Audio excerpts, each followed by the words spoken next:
सलाम अलैकुम। अच्छा, लास्ट क्लास में हमने सीखा था कि हम अपने स्टोर में करेंसी को किस तरह से ऐड कर सकते हैं। आज की क्लास में हम सीखेंगे कि हमें अगर हेडर डिज़ाइन करना हो तो हम वो किस तरह से करते हैं। फॉर एग्जांपल अगर हम इस वेबसाइट को देखें तो इसके हेडर में एक अनाउंसमेंट बार है और लोगो बिल्कुल सेंटर में है, कलेक्शंस इनकी लेफ्ट पे आ रही हैं। तो अगर इस तरह का हमें कोई हेडर डिज़ाइन करना हो या हमें इस तरह का कोई हेडर डिज़ाइन करना हो तो हम किस तरह कर सकते हैं। उसके लिए आपने जाना है शॉपिफाई के डैशबोर्ड में, थीम्स के ऑप्शन में और फिर इस कस्टमाइज़ पे आप क्लिक करेंगे। जब आप इस कस्टमाइज़ पे क्लिक करेंगे तो आपके पास इस तरह का डैशबोर्ड ओपन हो जाएगा। तो जो सबसे ऊपर ये जो लाइन्स शो हो रही हैं इसे कहते हैं अनाउंसमेंट बार। इसको अगर हमें ऐड करना है, इनके पास अनाउंसमेंट बार में अभी 2 अनाउंसमेंट चल रही हैं और जो कि 3-3 सेकंड से खुद ब खुद ऑटो रोटेट हो रही हैं। एक चल रही है free shipping on orders above ₹5000 और एक चल रही है वेलकम टू आवर स्टोर। इसी तरह अगर हमें सेम इसी को कॉपी करना है तो हम क्या करेंगे कि अनाउंसमेंट बार की सेटिंग्स में जाएँगे और इस ड्रॉप डाउन पे क्लिक करेंगे। पहली अनाउंसमेंट बार में जो लिखा हुआ वेलकम टू आवर स्टोर जो हमारे पास भी यहाँ लिख के शो हो रहा है। दूसरी अनाउंसमेंट बार अगर हमें ऐड करनी हो तो हम इसी के नीचे अनाउंसमेंट के नीचे ऐड अनाउंसमेंट पे क्लिक करेंगे। इसी की हम कॉपी कर लेते हैं। फॉर एग्जांपल इसकी दूसरी अनाउंसमेंट को हम कॉपी कर लेते हैं, free shipping on orders above ₹5000। इस अनाउंसमेंट पे हम क्लिक करेंगे और यहाँ हम इसको चेंज कर देंगे। देखिए हमारे पास 2 अनाउंसमेंट बार ऐड हो गए, लेकिन ये अभी ऑटो रोटेट खुद नहीं हो रहे हैं। इसको करने के लिए हमने इस अनाउंसमेंट बार की सेटिंग पे क्लिक करना पड़ेगा। जैसे ही हम अनाउंसमेंट बार पे क्लिक करेंगे तो यहाँ देखिए हमारे पास ऑटो रोटेट अनाउंसमेंट डिसेबल है। इसको हम इनेबल कर लेंगे। इनेबल करने के बाद इसका चेंज एवरी, अभी जो सेटिंग है वो 5 सेकंड्स पे हुई हुई है। अगर हमें इसको ज़्यादा बढ़ानी है तो हम 7 सेकंड्स पे भी ले जा सकते हैं या 3 सेकंड से ये खुद ब खुद ऑटो रोटेट होती रहे। तो हम देखें 1, 2 और ये 3 ये खुद ब खुद रोटेट हो जाएगी जब हम इसको सेव करेंगे। अच्छा, उसके अलावा यहाँ बहुत सारे ऑप्शंस आपको दिख रहे हैं, social media icons, change currency, country, region selector और लैंग्वेज सेलेक्टर।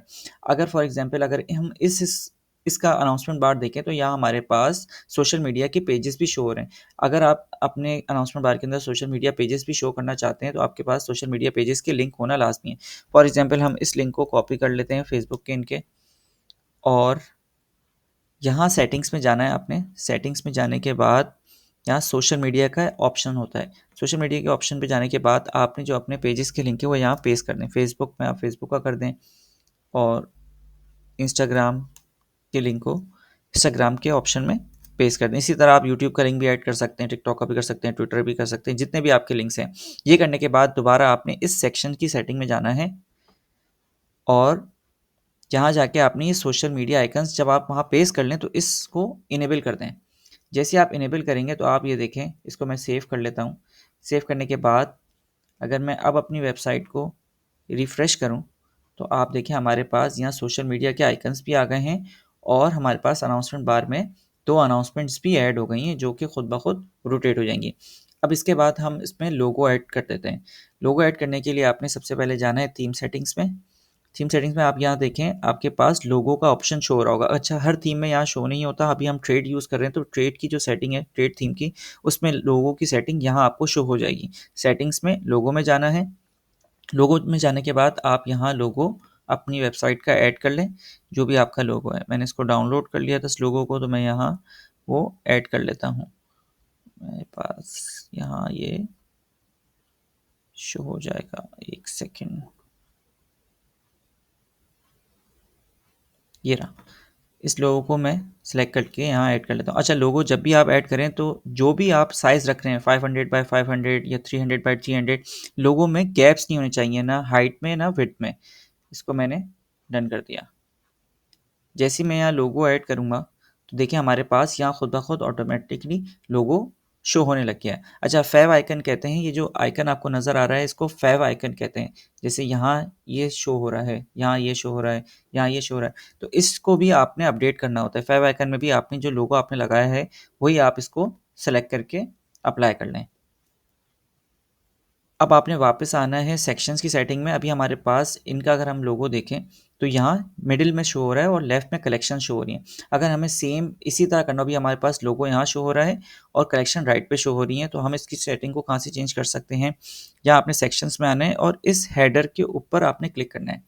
जैसे आप हेडर के ऊपर क्लिक करेंगे तो आपके पास यहाँ हेडर्स के सेटिंग्स सारी शो हो जाएंगी। अभी हम देखें तो लोगो पोजीशन हमारी मिडिल लेफ्ट है, अगर हम इसको मिडिल सेंटर कर देंगे तो ये सेंटर में शो हो जाएगा और हमारी कनेक्शंस लेफ्ट में शो हो जाएंगी। हमारे पास यहाँ लैंग्वेज सेलेक्टर और सारे ये ऑप्शंस इनेबल हैं, तो हम इसको बंद कर लेते हैं रीजन सेलेक्टर के ऑप्शन को, तो हमारे पास से ये ऑप्शन रिमूव हो जाएगा। इसी तरह हम लैंग्वेज सेलेक्टर भी हमने ऐड नहीं किया, हम आगे वाली क्लासेस में आने में सीखेंगे कि लैंग्वेज किस तरह से ऐड करते हैं।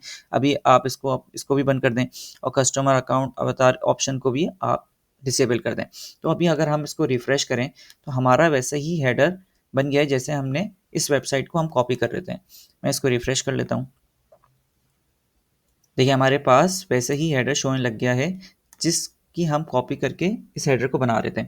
अब फॉर एग्जांपल अगर हम इस वाली वेबसाइट में देखें तो लोगो इसका लेफ्ट पे शो हो रहा है, तो आप इसको किस तरह से करते हैं, वापस आपने इसी में जाना है हेडर्स की सेटिंग में, आप इसको टॉप लेफ्ट भी कर सकते हैं, मिडिल लेफ्ट भी कर सकते हैं। मैं इसको अगर मिडिल लेफ्ट करूँगा तो ये लोगो यहाँ चला जाएगा। अगर फॉर एग्जांपल अगर आप इन वेबसाइट पे देखें तो लोगो सेंटर में और कलेक्शंस नीचे शो हो रही हैं, तो आप इसको किस तरह से कर सकते हैं, इस लोगो की सेटिंग को टॉप सेंटर कर सकते हैं, तो आपके पास इस तरह शो हो जाएगा। अगर हम अभी जो जिसको हम कॉपी कर रहे हैं उसका मिडिल सेंटर है तो हम मिडिल सेंटर कर लेते हैं। अब हम इसके कलर्स को चेंज करते हैं। फॉर एग्जांपल अगर आप यहाँ देखें तो इसके पास ये ऊपर येलो कलर शो हो रहा है और जो मेन्यू का कलर है वो ब्लैक है। इसको करने के लिए आपने जाना है, पहले अनाउंसमेंट का कलर चेंज कर लेते हैं अनाउंसमेंट की सेटिंग में। जैसे ही आप अनाउंसमेंट के ऊपर क्लिक करेंगे तो यहाँ आपके पास कलर स्कीम का ऑप्शन है। अच्छा, बाय डिफ़ॉल्ट अभी ट्रेड थीम में 5 कलर थीम्स आपके पास शो हो रही होती हैं, तो आपको कलर थीम्स को एडिट करना होता है। फॉर एग्जांपल अभी हमारे पास जो सेलेक्टेड है वो कलर स्कीम 5 सेलेक्टेड है। मैं इसके ऊपर क्लिक कर लेता हूँ एडिट के ऊपर। जैसे ही आप एडिट के ऊपर क्लिक करेंगे तो इसका बैकग्राउंड कलर अभी कलर कोड जो सेलेक्टेड है वो यहाँ शो हो रहा है। मुझे अगर इसको येलो करना है तो मैं येलो पे क्लिक कर लेता हूँ यहाँ साइड में, और इसका अगर आपको कलर कोड याद है तो आप कलर कोड के थ्रू भी इसको चेंज कर सकते हैं, या आप यहाँ से कलर सेलेक्टर से भी आप इसको चेंज कर सकते हैं। फॉर एग्जाम्पल मैं इसका कलर कर देता हूँ ये, जो भी आपका कलर कोड है वो आप यहाँ से कॉपी कर लें, या आपको याद है या आपको कलर याद है कि कौन सा लगाना है तो आप यहाँ से भी उसको चेंज कर सकते हैं। फॉर एग्जाम्पल मैंने इसको कलर को कर दिया, ये वाला कलर को चेंज कर दिया। अच्छा, इसके ऊपर अगर मुझे टेक्स्ट कलर किसी और कलर का करना है तो मैं यहाँ से चेंज कर सकता हूँ। फॉर एग्जांपल मैं चाह रहा हूँ इस कलर का कर दूँ तो मैं यहाँ से चेंज कर सकता हूँ। अभी इसके ऊपर वाइट ही अच्छा लगेगा तो मैं वाइट कलर कर लेता हूँ। ठीक है, हमारे पास अनाउंसमेंट बार का जो भी हमने कलर है वो चेंज कर लिया। इसी तरह सेम इसको मैं बंद कर लेता हूँ और अब मैं जाता हूँ हेडर के ऑप्शन में। जैसे मैं हेडर पे क्लिक करता हूँ यहाँ पे भी आप देखेंगे हमारे पास कलर स्कीम 4 सेलेक्ट हुई भी है। अगर आपको इसी कलर स्कीम को चेंज करना है तो आप यहाँ से एडिट कर लें, या अगर आप चाहते हैं कि जो कलर स्कीम 5 पे मैंने किया है वही इस पे अप्लाई हो जाए तो आप यहाँ से कलर स्कीम 5 को भी सेलेक्ट कर सकते हैं। अगर मैं नहीं चाह रहा कि मेरे पास कलर इसका चेंज हो तो मुझे कलर स्कीम 4 सेलेक्ट करनी पड़ेगी। कलर स्कीम 4 सेलेक्ट करने के बाद इसमें मैं एडिट पे जाऊँगा। एडिट पे जाने के बाद इसके बैकग्राउंड कलर को मैं फुल ब्लैक कर देता हूँ। अगर मुझे इसका टेक्स्ट का कलर चेंज करना है तो मैं यहाँ से भी चेंज कर सकता हूँ।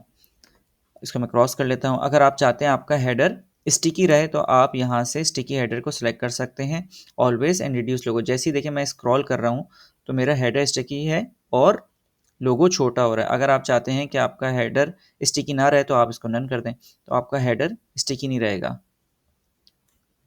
लेकिन स्टिकी हेडर ही होता है ज़्यादातर वेबसाइट्स में, तो आपने इसी को ऑप्शन को इनेबल करना है, always and reduce logo size. अब मैं इसको सेव करके अगर आप इसको प्रीव्यू करें वापस से तो देखिए हमारे पास सेम जैसे हमने हेडर बनाया था वैसे ही हमारे पास भी हेडर बन गया है, और हमारे पास यहाँ देखें फेव आइकन भी अप्लाई हो गया है जो यहाँ आपको लोगो शो हो रहा है। तो आप इस तरह से किसी भी वेबसाइट का हेडर डिज़ाइन कर सकते हैं, अनाउंसमेंट बार ऐड कर सकते हैं। अगर आपने सोशल मीडिया पेजेस ऐड करने हैं तो यहाँ वो आप इनेबल कर सकते हैं और हेडर डिज़ाइन कर सकते हैं। नेक्स्ट क्लास में हम सीखेंगे कि हम अपने फुटर को किस तरह से डिज़ाइन करते हैं। जब तक के लिए अल्लाह हाफ़िज़।